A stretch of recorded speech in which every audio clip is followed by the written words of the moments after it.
الحمدللہ رب العالمین والصلاة والسلام علی سید المرسلین۔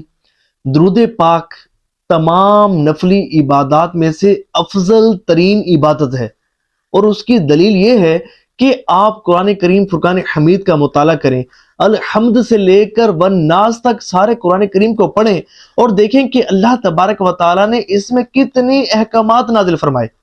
دیکھیں اللہ تبارک و تعالیٰ نے نماز پڑھنے کا حکم ارشاد فرمایا نماز پڑھو، روزہ رکھو، زکوٰۃ دو، حج کرو، یہ سارے اعمال کرو، کیونکہ یہ سارے اعمال اس کی رضا حاصل کرنے کے لیے کیے جاتے ہیں، یہ سارے اعمال اس کا قرب حاصل کرنے کے لیے کیے جاتے ہیں۔ لیکن کسی بھی عمل کا حکم ارشاد فرمانے سے پہلے رب کریم نے یہ نہیں فرمایا کہ یہ میں کر رہا ہوں، یہ میرے ملائکہ کر رہے ہیں۔ لیکن درود پاک کا حکم ارشاد فرمانے سے پہلے رب کریم فرماتا ہے ان اللہ وملائکتہ یصلون علی النبی، کہ بے شک اللہ اور اس کے فرشتے درود بھیجتے ہیں نبی مکرم صلی اللہ علیہ وآلہ وسلم پر۔ یا ایھا الذین آمنوا صلوا علیہ وسلموا تسلیما، اے ایمان والو تم بھی بھیجو ان پر درود اور خوب خوب سلام۔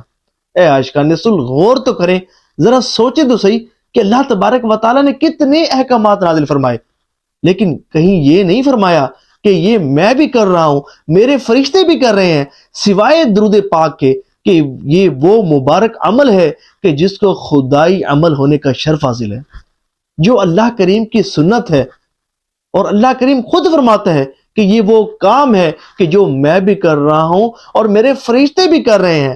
اے ایمان والو تم بھی یہ مبارک کام کیا کرو کہ میرے حبیب صلی اللہ علیہ وآلہ وسلم پر درود پاک پڑھا کرو، میرے حبیب علیہ السلام پر درود و سلام بھیجا کرو۔ اچھا یہاں ایک بات بڑی غور طلب ہے کہ اگر ہم کوئی پیر صاحب ہمیں کوئی وظیفہ بتائے نا، وہ وظیفہ ہمارے لیے بڑا ہی امپورٹنٹ وظیفہ ہوتا ہے، ہم سارے وظائف چھوڑ دیں گے لیکن پیر صاحب کا بتایا گیا وظیفہ نہیں چھوڑیں گے۔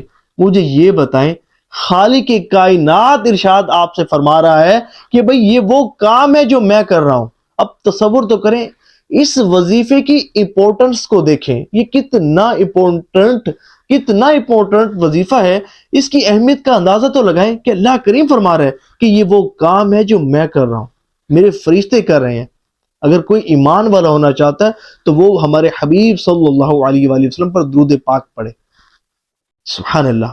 جبھی تو حضرت ابو لیث سمرقندی رحمۃ اللہ تعالی علیہ آپ فرماتے ہیں کہ اگر تم جاننا چاہو کہ درود پاک تمام اعمال سے افضل کیوں ہے تو اس بات پر غور کرو کہ تمام اعمال کو کرنے کا اللہ تبارک و تعالی نے حکم ارشاد فرمایا، لیکن درود پاک وہ واحد عمل ہے کہ خود بھی بھیجا، اس کے فرشتے بھی بھیجتے ہیں، اور پھر حکم ارشاد فرمایا کہ اے ایمان والو تم بھی میرے حبیب صلی اللہ علیہ وآلہ وسلم پر درود پاک بھیجا کرو، درود و سلام پڑھا کرو۔ اور اے عاشقان رسول جتنی بھی احادیث طیبہ کا مطالعہ کریں، درود پاک سے متعلق احادیث طیبہ کا مطالعہ کریں، حضور نبی پاک علیہ السلام نے اپنے امتیوں کو کثرت سے درود پاک پڑھنے کا حکم ارشاد فرمایا، کیونکہ میرے حضور صلی اللہ علیہ وآلہ وسلم چاہتے تھے کہ آپ کی امت آپ پر درود پڑھے اور اللہ کریم ان پر اپنی رحمتوں کا نزول فرمائے، کیونکہ جو شخص ایک مرتبہ درود پاک پڑھتا ہے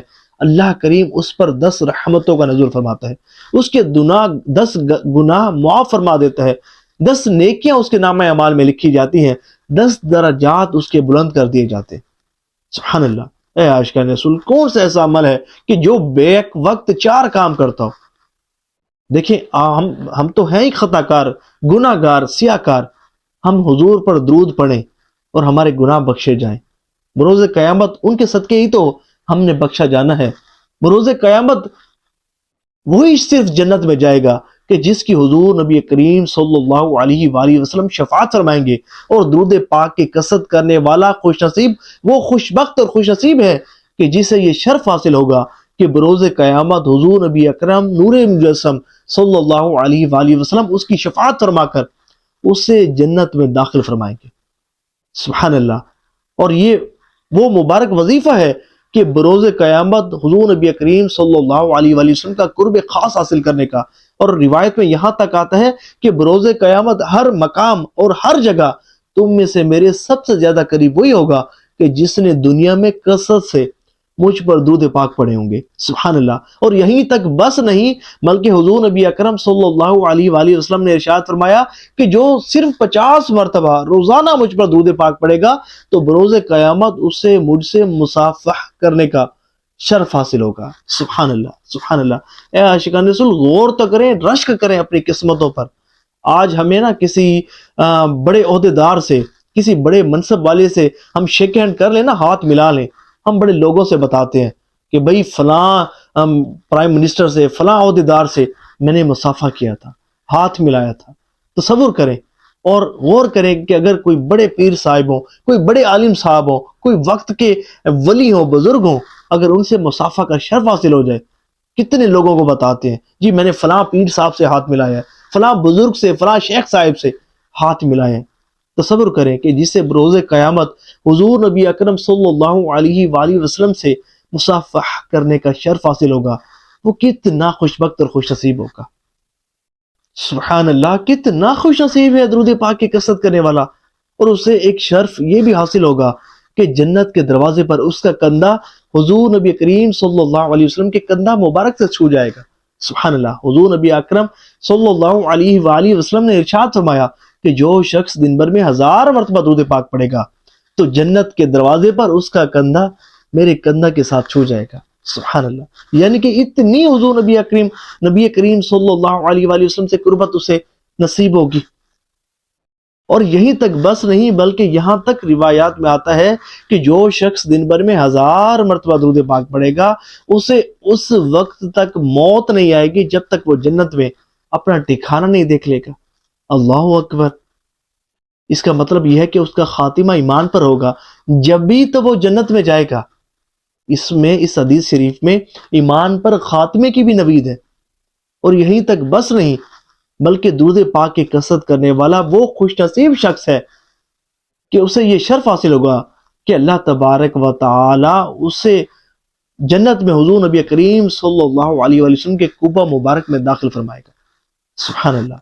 رشک کرو اپنی قسمتوں پر، خوب کثرت کے ساتھ درود پاک پڑھا کرو، کیونکہ یہ درود پاک کا وظیفہ وہ مبارک وظیفہ ہے کہ دنیا اور آخرت کی ہر پریشانی اور مصیبت اور تکلیف اس وظیفے کی کثرت کرنے کی برکت سے دور ہوتی ہے.